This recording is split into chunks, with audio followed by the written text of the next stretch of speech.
ઉનાળાની શરૂઆત થતાં વિશ્વભરમાં વસવાટ કરતા ગુજરાતીઓ કેસર કેરીની રાહમાં બેઠા હોય છે. જો કે છેલ્લા કેટલાક વર્ષોથી બદલાયેલા વાતાવરણ અને ગ્લોબલ વોર્મિંગની અસરના કારણે કેસરના પાકને નુકસાન પહોંચી રહ્યું છે. ગીર સોમનાથ પંથક સહિત ગુજરાતના વિવિધ પ્રદેશના ખેડૂતો પડસેવાના ટીપાથી કેસર કેરીનો પાક પકવી રહ્યા છે. પરંતુ ચાલુ વર્ષે પણ ખેડૂતોના સ્વપ્ન પર કમોસમી વરસાદે પાણી ફેરવી દીધું છે. અત્યારે હાલના સમયમાં ઈડ આવી ગઈ છે.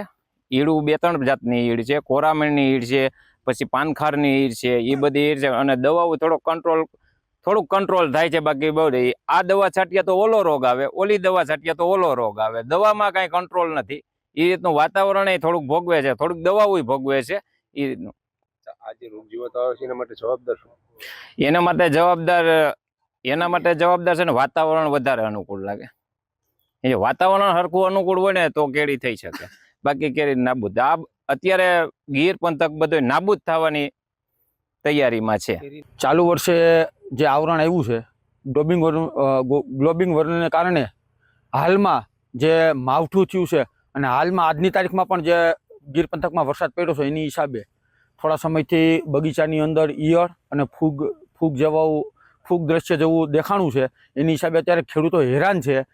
ઈયળો છે એટલી ભયંકર રીતે આવી છે કે કેરી છે એનો નાશ કરવા લાગી છે. એની હિસાબે ખેડૂતો દવાનો છંટકાવ કરે છે. એક ટાંકો 5,000 રૂપિયા પડે છે ખેડૂતને. આટલી ખર્ચો કરવા છતાં ખેડૂતને છેલ્લે જે હિસાબ મળવામાં આવે એમાં કંઈ મળતું નથી. અને આ ગ્લોબલ વોર્મિંગને કારણે માવઠાની હિસાબે જે વારંવાર વાતાવરણમાં પલટો આવે છે એની હિસાબે અત્યારે ખેડૂતો બહુ હેરાન થઈ રહ્યા છે. ગીરની પ્રખ્યાત કેસર કેરી પર આ વખતે ડબલ માર પડ્યો છે. એક તરફ કમોસમી વરસાદે પાકને નુકસાન પહોંચાડ્યું છે તો બીજી તરફ મધ્યો, ઈયળ અને ઘોડા જેવા જીવજંતુઓએ ખેડૂતોની ઊંઘ હરામ કરી દીધી છે. જે કેરી ક્યારેક ગીરની ઓળખ ગણાતી હતી એ જ કેરીને બચાવવા માટે ખેડૂતો હાલ રાત દિવસ સંઘર્ષ કરી રહ્યા છે. ખેડૂતો માટે કેસર કેરી માત્ર પાક નથી, એ તેમના જીવનનો આધાર છે. વર્ષભર મહેનત કરીને, ઝાડોને સંતાડીને, પાણી આપીને, દવાઓનો ખર્ચ કરીને તેઓ આ પાક તૈયાર કરે છે. પરંતુ આ વર્ષે જ્યારે પાક તૈયાર થવાનો સમય આવ્યો ત્યારે કુદરતે ફરી એકવાર પરીક્ષા લીધી છે. કમોસમી વરસાદે ફૂલ અને નાની કેરીઓને ઉખેડી નાખી છે તો મોટી કેરીમાં જીવજંતુઓ પડતા નુકસાન પહોંચી રહ્યું છે. આમ ફરી એક વખત ગીર સોમનાથના ખેડૂતોમાં ચિંતાની લહેર જોવા મળી હતી. વાતાવરણ તો સાહેબ પેલું એ છે કે કોઈ સેટ જ નથી થતું. રાતના દી ઠંડો પવન, અત્યારે ઠંડી જોવે જ નહીં બિલકુલ. ઓળી પછીની ઠંડી હોવી જ ન જોઈએ. આ અત્યારે 3 મહિનાથી ખાખડીના મોર છે પણ કેરી વધતી નથી. રોગનો કોઈ પાર નથી. એટલા બધા રોગ છે કે રોગની વાત જવા દો તમે. એમ ઘોડા, મધીઓ, સુસીઓ તમે જવા દો. વારંવાર દવા મારી, 8 સ્પ્રે માર્યા, 2 ફેરી બગીચા સાફ કરાવ્યા, છતાંય રોગ કંટ્રોલ થતો નથી સાહેબ. શું કારણ? વાતાવરણ. ઘડીક વાદળવાળું વાતાવરણ રહે, ઘડીક એમ થાય કે વરસાદ હમણાં આવશે, ઘડીક છાંટા નાખીને હોય જાય, ઝાકળ પડે ને ઠંડુ જ છે વાતાવરણ. અત્યારે ઠંડુ હોવું જ ન જોઈએ, એના બધા ઠંડુ છે.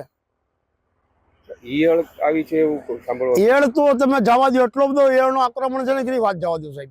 બધા કેરીમાં હોલ પાડી દે છે, બરાબર છે ને. એટલો બધો ઘોડો ને મધ્યો છે કે એની વાત જવા દો. બગીચાની અંદર જે કેરીમાં છે ને ઈયળ બહુ આવી છે. ઈયળ આમ જરીક ડાઘ મારીને ખોલી નાખે તો કેરી પડી જાય છે અને હળી જાય છે કેરી. એવી નુકસાની બહુ છે. એમ તમે ગમે ત્યાં જુઓ 8-10 દિવસમાં તો બહુ એટલે બહુ થઈ જશે આ ઈયળ. તમે અત્યારે શું કરતા હતા? અત્યારે હું દવા જ છાંટતો હતો.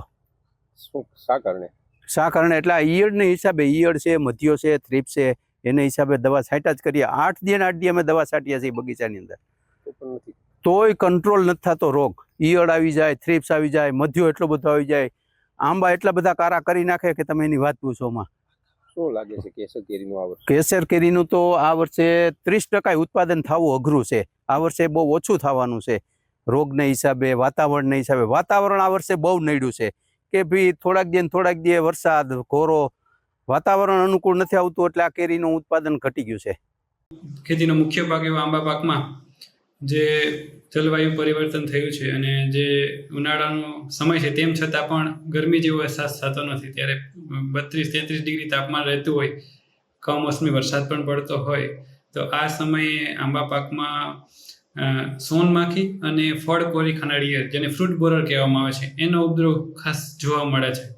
તો આ જે જીવાત છે એના નિયંત્રણ માટે થઈને ખાસ કરીને બાગાયત વિભાગ દ્વારા ખેડૂતોને નિવેદન કરવામાં આવે છે કે આપ આપના બગીચામાં જે કંઈ પણ ખરેલી પડેલી કેરીઓ છે એનો નિકાલ કરવો, નાશ કરવો, તેમજ ફળમાખીના જે ટ્રેપ છે એ ફ્રૂટ ફ્લાયના નિયંત્રણ માટે થઈને ફળમાખીના ટ્રેપ છે એ પૂરતી માત્રામાં લગાવવા. ઈયળ છે, ફ્રૂટ બોરર જેને કહીએ છીએ, ફળ કોરિકાના ઈયળ છે, એ જ્યાં બે કેરીઓ ભેગી હોય ત્યાં વધારે પ્રમાણમાં જોવા મળે, અંદરથી ઉકેરા કાઢે છે.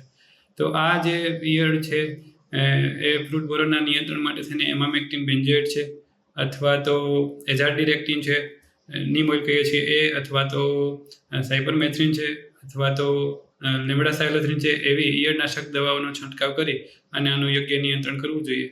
અને બગીચામાં છે એ સાફ સફાઈ ખાસ રાખવી, જેથી કરીને આવી જીવાતોનો ઉપદ્રવ વધે નહીં.